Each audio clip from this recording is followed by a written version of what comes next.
ನಮಸ್ತೆ. ಶ್ಲೋಕ 3.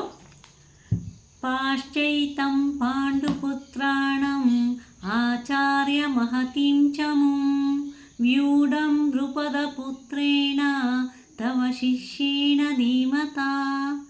ಪಾಶ್ಚೈತಂ ಪಾಂಡುಪುತ್ರಾಣಂ ಆಚಾರ್ಯ ಮಹತಿಂ ಚಮುಂ ವ್ಯೂಢ ನೃಪದಪುತ್ರೇಣ ತವ ಶಿಷ್ಯೇಣ ಧೀಮತಾ.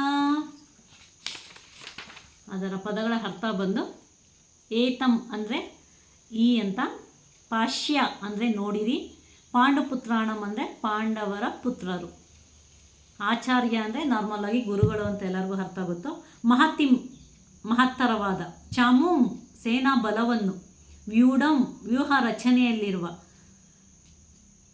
ದ್ರುಪದ ಪುತ್ರೇಣ ದ್ರುಪದನ ಮಗನಿಂದ, ತವ ನಿಮ್ಮ, ಶಿಷ್ಯೇಣ ಶಿಷ್ಯನಾದ, ಧೀಮಾತ ಬಹಳ ಬುದ್ಧಿವಂತನಾದ ಅಂತ ಅರ್ಥ ಬರುತ್ತೆ.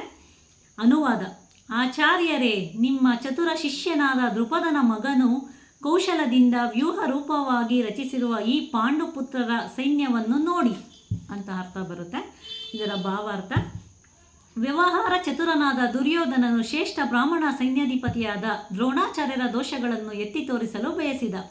ಅರ್ಜುನನ ಹೆಂಡತಿ ದ್ರೌಪದಿ, ಅವಳ ತಂದೆ ದ್ರುಪದ. ದ್ರೋಣಾಚಾರ್ಯರಿಗೂ ದ್ರುಪದನಿಗೂ ಒಂದು ರಾಜಕೀಯ ಕಲಹವಾಯಿತು.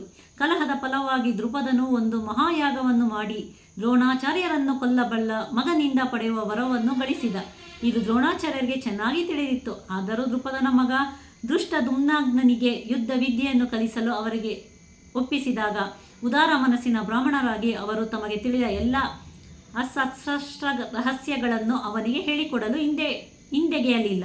ಕುರುಕ್ಷೇತ್ರನ ಭೂಮಿಯಲ್ಲಿ ದುಷ್ಟ ದುಮ್ನಾಗ್ನನು ಪಾಂಡವರ ಪಕ್ಷವನ್ನು ಸೇರಿದ ಸೇನಾ ವ್ಯೂಹದ ರಚನೆಯ ಕಲೆಯನ್ನು ದ್ರೋಣಾಚಾರ್ಯರಿಂದ ಕಲಿತು ಈಗ ಅವನೇ ವ್ಯೂಹ ರಚನೆ ಮಾಡಿದ. ದ್ರೋಣಾಚಾರ್ಯರು ಸಮರದಲ್ಲಿ ಎಚ್ಚರದಿಂದಿದ್ದು ಯಾವ ರೀತಿಯಲ್ಲಿಯೂ ಬಿಗಿ ಸಡಿಲಿಸದಂತೆ ಇರಬೇಕೆಂಬ ಉದ್ದೇಶದಿಂದ ದುರ್ಯೋಧನನು ಅವನ ತಪ್ಪನ್ನು ಅವನಿಗೆ ತೋರಿಸಿಕೊಟ್ಟ. ಅವನಿಗೆ ಮತ್ತೊಂದು ಉದ್ದೇಶವೂ ಇತ್ತು. ದ್ರೋಣಾಚಾರ್ಯರು ತಮ್ಮ ಪ್ರೀತಿ ಶಿಷ್ಯರಾಗಿದ್ದ ಪಾಂಡವರ ವಿಷಯದಲ್ಲಿ ಇದೇ ರೀತಿ ಉದಾರವಾಗಿರಬಾರದು ಎಂದು ಎತ್ತಿ ಹೇಳಲು ಬಯಸಿದ. ಅರ್ಜುನನಂತೂ ದ್ರೋಣಾಚಾರ್ಯರ ಅತ್ಯಂತ ಪ್ರೀತಿಪಾತ್ರನಾದ ಮತ್ತು ತೀಕ್ಷ್ಣ ಬುದ್ಧಿಯ ಶಿಷ್ಯ. ಯುದ್ಧದಲ್ಲಿ ಅಂತಹ ಔದಾರ್ಯ ತೋರಿದರೆ ಸೋಲಾಗುತ್ತದೆ ಎಂದು ದುರ್ಯೋಧನನು ಎಚ್ಚರಿಸಿದ. ನಮಸ್ತೆ.